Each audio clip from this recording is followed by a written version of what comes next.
Hello, in this video I'm going to show you how to evaluate your game in order to improve faster.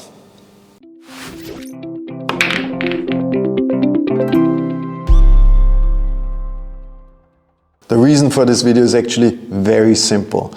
First of all, there are rating systems out there, like Fargo rating, which measures your performance and rates it against the performance of other players, or the TPA rating, which actually measures the performance of your skill set during a match.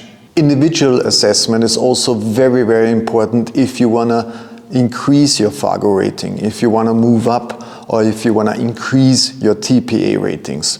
Those kind of ratings only focus on the output, so actually what already happened, but you don't know why you performed this way or why you did not perform according to what you thought you might be able to.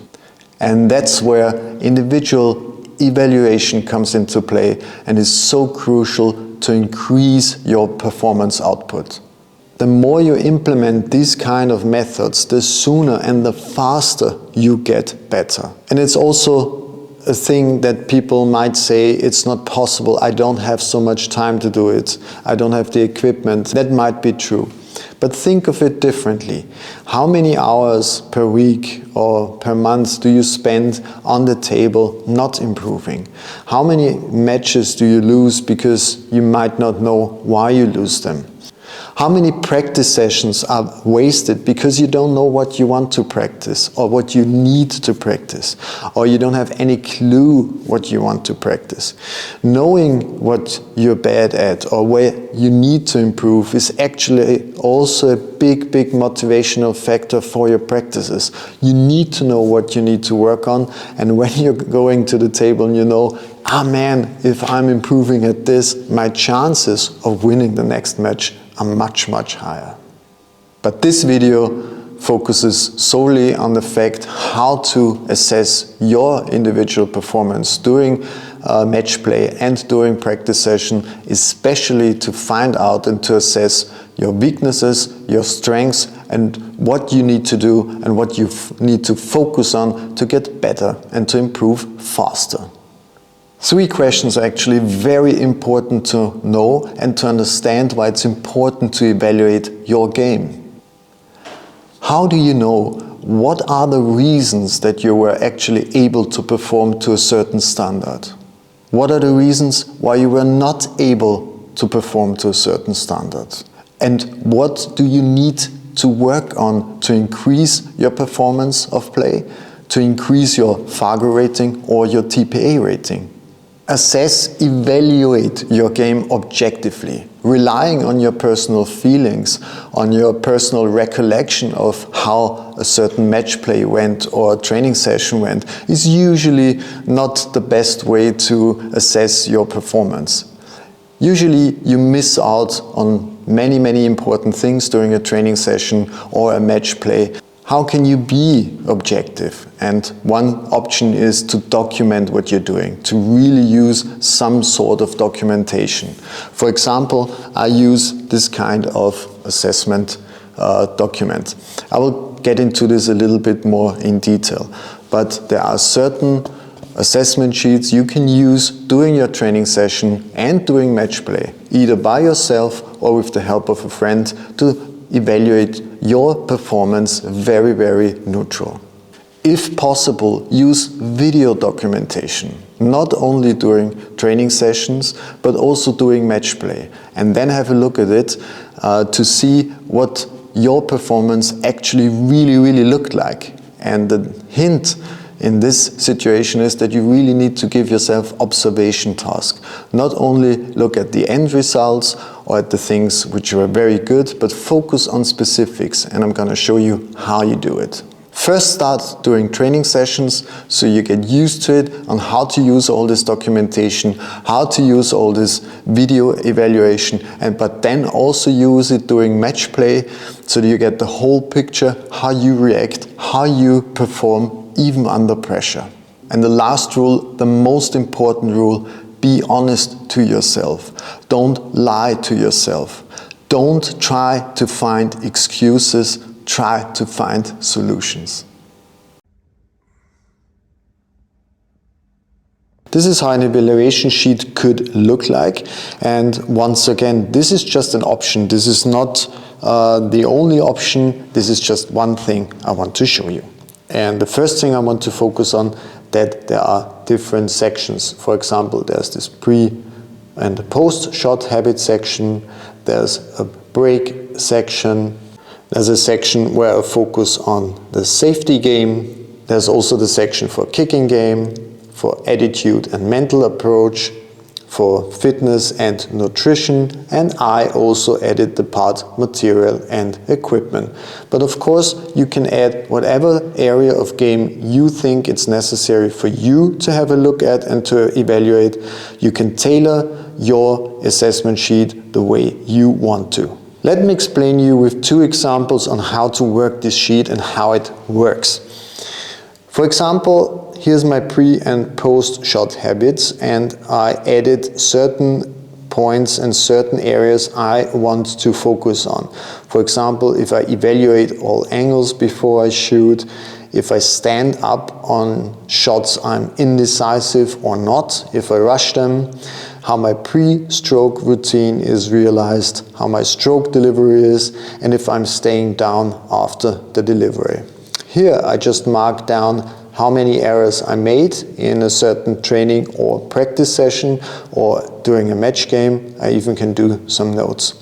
And here I got three simple areas like needs work, that's how I named it, it was good, or it was very good. And for me it's very good, and you can determine these factors by yourself. I'm very good if I have 0 to maximum 1 error in each category, then I'm very good. A pro would not be happy, but that's okay for me. Everything between 1 and 3 is good for me, and everything below that is something I really need to work at. When it comes to the break, you see, I also defined certain topics I really want to have a look at, what's working or what's not working so well. For example, the ball positioning after the break, the stance and the grip before I hit the break, how many or if I even do warm-up strokes, and if I do them, how I'm doing it, the stroke delivery, the stroke speed sometimes is also of course very important at certain tables and certain breaks, and the object ball hit precision, which means do I strike it exactly where I wanted it. The white ball positioning after the break, so where does the white ball end up? Where do I pocket balls during the break? And it's of course different if you strike a 9-ball, 8-ball, straight pull break or 10-ball break.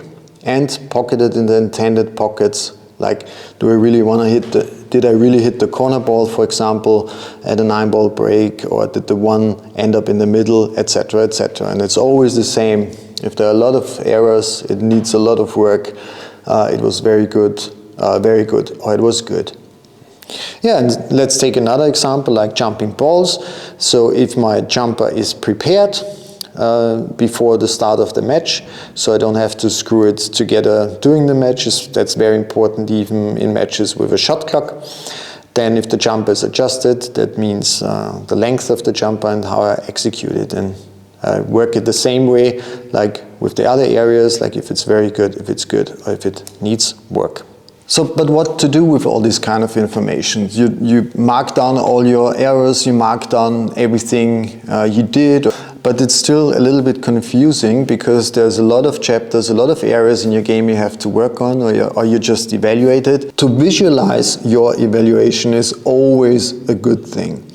As you see, I listed all the areas I wanted to evaluate from my game, and again, you can put in whatever you want. You can put in whatever area you think is important to you. But I listed those areas I wanted to evaluate on, and now in this bar graph, I put in all the mistakes I noted down during my training or during my match session. Let's start with my pre and post shot habits. I made this amount of mistakes. For the break, as you can see, it was a little bit higher. I made a lot of individual mistakes. My position game wasn't that bad, but as you can see right here, my safety game was really not on the spot. Jumping balls, I was quite okay. I did not do too many mistakes, but my kicking definitely was also very good. But my fundamentals, I made many different mistakes here. So the bar is quite high, and my mental attitude, either I was not too focused enough, maybe I got aggravated once or twice, or I was too passive, whatever it was. And here you see that some bars are higher, some bars are lower, and of course the higher bars mean I made a lot of mistakes in this area, and in this case I got 3 priorities marked out very easily. In this case, the break, I did the most mistakes in my training or match session, so that would be priority 1 for my next practice session. The safety game would be priority 2, and fundamentals my priority 3. That does not mean that you leave out or don't practice all the other areas, not at all. But this motivates me for my next practice session to focus on those 3 priorities just to get better and to improve my game. So if you do video analysis, you can use the same evaluation sheets or the same method of evaluating your game in general. So for example, in this video now my observation task is to focus on my pre and on my post shot habits as described earlier. And that's what I'm looking for. I'm not looking for anything else. I'm just trying to concentrate myself on this. If I want to concentrate or evaluate something else, let's say my technique or my position play, I might even rewind the video and do the same thing over and over again, but now with a different observation task. So don't overwhelm yourself by looking at a video and trying to find out everything that's good or bad at the same time. You might need a little bit more time to maybe rewind the video once more and do it over and over again. This way it's much more effective, and you actually see much more than just trying to do everything in one shot. And it's also very important to notice, you might think you don't have so much time for video analysis, but if you just play and don't watch your videos, you might stuck and you might hit a plateau and you will not improve as fast than just trying to implement this kind of evaluation methods and some video analysis, but you have to put some thought into it. And finally, one of the most important things when you try to evaluate yourself is be very honest to yourself. Sugarcoating does not help. Yeah? This is the most hurtful part of this whole process, to really be honest to yourself. And these numbers and this one way of trying to evaluate yourself really helps to stay neutral, also emotionally neutral. But I know from personal experience this is just very hard to realize sometimes, that you maybe suck at something you really thought that you're good at.